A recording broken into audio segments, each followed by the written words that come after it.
Hey, aloha guys, Eric West here, HawaiiRealEstate.org. Here are my top tips that hopefully will help you. Aloha. If you're new to the channel, I'm all about teaching you everything there is to know about Hawaii and its real estate, but you just can't find in the listing. And today, we're going to be talking about the top 10 questions you must ask before purchasing a vacation rental condo here in the state of Hawaii. I'm a practicing agent here on the beautiful island of Maui, Maui no Ka'oi, and I've been doing this full time for 10 years, but I definitely would love to share with you what I've sort of gleaned over the last 10 years selling these condos. And of course, if you're ever in the market and you like a good buyer's agent, or if you're looking for a great seller's agent, I'd love to be your guy. Okay, let's jump right in. So the number one thing I like to tell people to look for is make sure that it's legal to have a short-term vacation rental in the condo. So it kind of goes without saying, but you'd be surprised. There are long-term condos on Maui, meaning that you can only do long-term rentals there, which is 6 months or longer. So how do you find out if the one that you're looking to purchase is actually a legal short-term vacation rental condo? Well, you can look it up online. At the recording of this video, you can just put in Minatoya list. I'll put a link in the description to this particular resource. But this is what Maui County put out and says, hey, these are all of the condos that you can legally do vacation rental. Hey, you want to check out something really cool? Go to condocalculator.org. I'll put a link in the description, or you can just type it out in. But basically, it's a beautiful spreadsheet that I created. It's a shared Google Docs with all of the inputs, all the variables. You can copy and paste it and modify it any way you want, but it's a very good tool to help you do your own spreadsheet. The next question you need to ask is, what's going on with the assessments? Now, of course, we all know that vacation rental condos or any condo on Maui in Hawaii is going to have monthly HOA dues, right? That's going to cover usually things like insurance, which is a big one, landscaping, all your utilities, usually not electricity, but certainly water, sewer, trash. If there's a pool, then there's going to cover common area electricity, but not usually the electricity inside of the unit. But on top of that, there could be a special assessment. So you need to make sure you ask, hey, does that HOA do that include any special assessments, or is there a separate special assessment, or is there any special assessments that are coming up in the future? Very important to ask those kind of questions. Now, what kind of things do we usually see special assessments used for? Well, the big items on this island anyway are seawalls, right? Maybe it's a seawall that needs to be repaired, or they need to put in a seawall, and there's a seawall assessment coming up. That can be very expensive, actually. The next one would be, are they putting in new roofs? Maybe they're putting in a solar system. Another common one are sometimes there's a sinkhole, that sometimes the seawall is not functioning and it causes a big hole in the ground, and there's an assessment to fix the sinkhole that's happening. And the next one would be spalling. So sometimes the outside of these buildings need to be repaired because of all the damage they take from the wind, the rain, and the salt water. And spalling is another one. And the last one I like to mention are waistlines. So most of the condos on Maui were built in the 60s, 70s, and 80s. And the useful life of a waistline is usually, 20, 30 years. And so if they haven't done any mitigation to help seal the holes, which basically they can line those waistlines, if they haven't done that, there's a pretty good chance your condo is going to have to replace all of the waistlines at some point in time because they're going to get holes in them, and that's obviously not good. So find out if the waistline project has been completed, or if it's coming up, or if they've done some of that mitigation work with lining them ahead of time.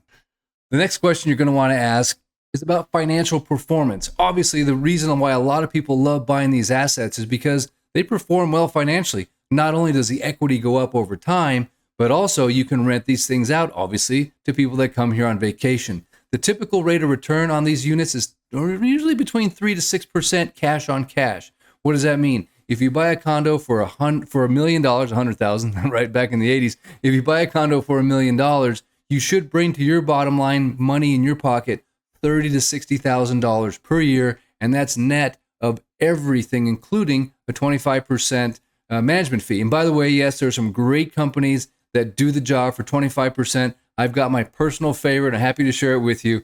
But for 25%, they take care of everything. So literally all you do is you call up and tell them when you're going to come stay in your condo. They send you a check every single month, and that's pretty much it. So you should expect to return anywhere between 3 and 6% on cash. Now, if you do a loan, you have to put down 30%. That's the minimum for condo tels. They're considered a non-warrantable condo tel, and there's only a few banks that will do that. Has to be a bank based here in the state of Hawaii. Don't think that your Quicken Loans or your Rocket Mortgage is going to be able to do that, because they're not.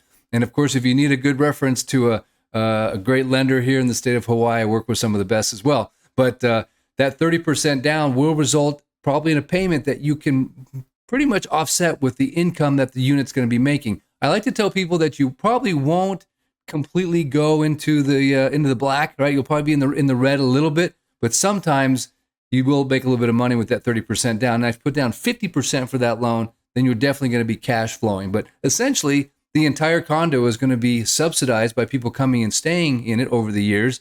And of course, when you come to stay in the condo, you have a nice tax write-off, you have a place to stay that obviously is free. And, you have all kinds of options in terms of letting friends or family or coworkers, or even a business, a great way to spiff your employees. So a lot of options and a super great asset to own. Hey, and don't forget, once you find out the management company that currently has the unit, you should be able to figure out where they're advertising it, whether it's Airbnb, VRBO, or maybe some of their own websites. Go in there and read the reviews that they have. Sometimes those reviews are a great asset and will help, for repeat customers in the future. But also those reviews are things that you can learn about what's going on in that unit, and also the performance of the management company. Are they responding to the reviews? Are they handling issues, or is it something that is a problem? And those reviews are usually very indicative of what's happening with the management company. But also look at the reviews for the entire complex. Go in there and see what people like, see what they don't like, and also take it with a grain of salt. As you know, a lot of those negative reviews come from folks that have just got nothing better to do, right, than to write a negative review. So don't always consider that, gospel, but it definitely is a good indicator and something you should always take a look at. Another question you should ask when it comes to buying a short-term vacation rental condo here in Hawaii is it a fee simple or is it a leasehold? Sometimes you're going to see that 2-bedroom ocean view for like $350,000. Like, wow, what a great deal. Well, actually, it's a leasehold. I made a video on what the difference is between leasehold and fee simple. Again, I'll put that link in the description. But real quick, basically a leasehold means someone else owns the land the condo sits on. You have to basically, pay someone every single month for the right to have your condo on their land. But the real negative with the leaseholds is if that lease doesn't renew when it terminates, then there's a possibility that the vacancy clause will go into effect, which means please vacate your condo. We get to keep it basically for free. So that's a pretty big risk. A lot of people don't like to take on. But the only time I think I could really recommend a leasehold is if the building has already converted to a fee simple. Like, say, for example, like Papakea or Kanapali Shores, where the entire building has already purchased the land. Everyone there owns the land, but there's a few what I call leasehold holdouts. Those are people that couldn't afford to buy the land when everyone got assessed the land assessment, essentially. And so those are holdouts. So in my opinion, if that lease doesn't renew, maybe there's a chance that you don't have to hand over the building because of the fact that it's already been basically converted to a fee simple. So in that case, I think a leasehold is definitely something worth considering. Another question you should ask, and one that I get asked all the time, is what is the best performing condo to purchase? Is it a studio? Is it a 1-bedroom? Is it a 2-bedroom? Is it a 3-bedroom? Is it one that has an ocean view or a garden view or on the ocean or beach access versus rock wall access? Lots of different variables in there, obviously. But what I have seen time and time again is there is a direct correlation between what you purchase the unit for and how much it produces in income. Let's just say hypothetically, you decide, hey, I'm going to buy a garden view unit. Today for a 1-bedroom would be about, say, $500,000. That is going to generate about 10% of that purchase price in gross revenue, about $50,000, right? Well, let's say, for example, I want to buy that oceanfront or ocean view condo with a 1-bedroom. Well, that's about $750,000 today, roughly. And so that would generate $75,000 in gross income. Again, bringing 3 to 6% down to your bottom line as net profit. But ultimately, there's a correlation between what the property sells for and how much it generates in income. So they all perform basically about the same because Maui is one of those very unique markets where we don't have a downtime, right? We're literally occupied 12 months out of the year. And I like to use 21 days as a good conservative number as far as how many days a month. And you can use those for your calculations. But literally, places are getting 85, 90% occupancy. So there's definitely some upside when you plug in a lower number. But ultimately, there's not really the best answer. What I like to tell people is you buy the condo that you like the best, that you want to come stay in, and that you're completely stoked and excited to own. And then, of course, you're going to have clients that feel the exact same way. And the other thing I tell people is buy the best condo that you can afford, right? If you can afford a 1-bedroom with an ocean view, go for it. If all you can afford is a garden view at the back of the building, but it's in South Kihei and you love South Kihei, then do that. Whatever you can afford, trust me, it's going to be a great investment because you can't go wrong with Maui. The next question to think about are what are the features of the condo or the complex that are really important to you that are must-haves? Eventually, you'll come down to like those 1 or 2 things that are just like, oh, I got to have that. I'll give you some examples. You want to have laundry inside of the unit. Now, some units just don't have laundry inside of the unit. It's literally down the hall. It's a shared laundry. But for you, that might be really, really important. So figure that out and then only look at condos that have laundry facilities inside the unit. Another example would be air conditioning. Believe it or not, there's a lot of condominiums on Maui that don't allow air conditioning. It's not that they're against air conditioning. They just don't have the right electrical hookup and maybe separate metering. So for some people, that's a complete deal killer. And keep in mind, in late summer, right? August, September, October, it can get pretty hot. So your guests are sometimes not going to be very happy if they're stuck in this hot box, right? Now, if it's an oceanfront unit with airflow coming in, it's not going to be that bad. But if it's stuck in the back of the building and it just doesn't have the right airflow or whatever, I'm telling you, it's going to be kind of hot. So decide, hey, is air conditioning something that is a must-have or it's optional? But definitely something that a lot of people don't think about. They might come look at a condo like in the middle of February and it's like super nice. And then they come back in August and go, oh man, I'm sweating, So that's another one of those features to know about. Hot tubs and pools, right? Most of them will have a pool, but not all of them will have a hot tub. So a hot tub is a pretty cool thing to have. So ultimately, you want to make sure that if that's a feature that you must have, keep in mind that not all of them have hot tubs. So guys, we already talked about HOA fees, right? You got to love them. Okay, you really do. Because let's face it, if you owned a home, then you would also have all kinds of fees, right? Landscaping and electricity and, water, sewer, trash. So I wouldn't look at it as at an HOA fee as a negative thing. Really, it's just a consolidation of all these different bills into one fee. But the real benefit, in my opinion, is you could literally not even visit your condo for years. And I've had clients that have done this and come back and the asset is still in great shape. So it's a really good asset preservation investment.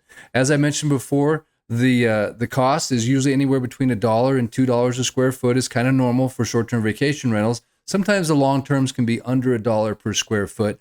But one question you definitely want to ask is like, what's going on with the reserves? Now, I've never had a deal cancel because that's not true. I had one deal cancel that were reserve. The gentleman that looked at the reserves didn't feel like they were adequate. But as a general rule of thumb, everyone does maintain the minimum reserves required by the state of Hawaii. But it is a good idea just to look at that reserve study and make sure that the reserves are in order and just have peace of mind knowing that paying HOA dues is actually just a consolidation of bills. And if you do see one that is exceptionally high, it's probably because maybe it includes electricity or, again, there's a special assessment that has not been paid off. Now, keep this in mind when you're getting ready to negotiate the deal.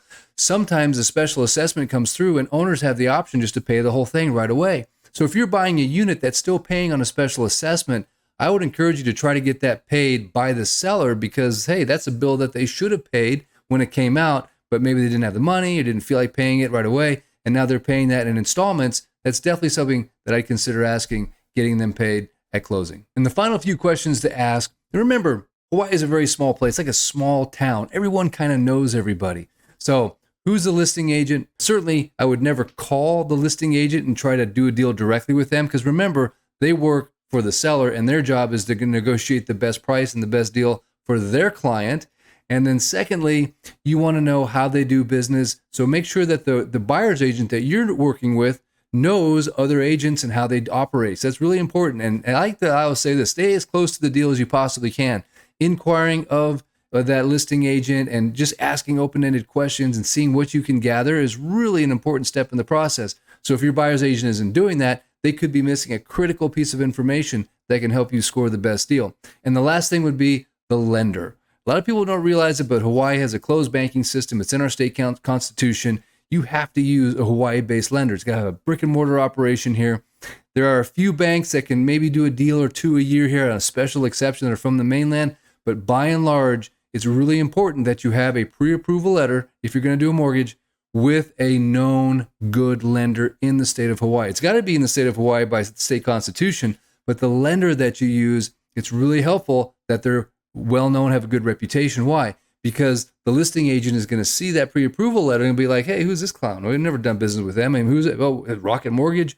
So if you have a pre-approval letter from a lender that they've done business with before, that they know is rock solid, that'll get the deal done, there's a lot of nuances to this business. And trust me, a good lender is hard to find. One that shows up on time with the funds every time, tells you the amount that you're actually pre-approved for, and it's correct, doesn't change at last minute. I mean, I'm telling you, a good lender, I cannot say enough things about how important that is to the transaction, not just in getting it closed, but in this market, actually getting the deal. So make sure you work with a good one. Hey, if you found this video enjoyable, I'd love a shaka, a share, a subscribe, a thumbs up. You know how it is. Love the YouTube algorithm. Certainly love you guys. Thanks so much for watching. I know I've got the most aloha infused audience on all the planet Earth. And of course, if you're ever in the market to buy or sell, I'd love to be your guy. Until next time, Eric West, out. Hit the like button, share, subscribe. And certainly, if you're ever looking for a real estate agent in the state of Hawaii, I'd love to help. My specialty is teaching you everything you really need to know, but you just don't find it in the listing. Aloha.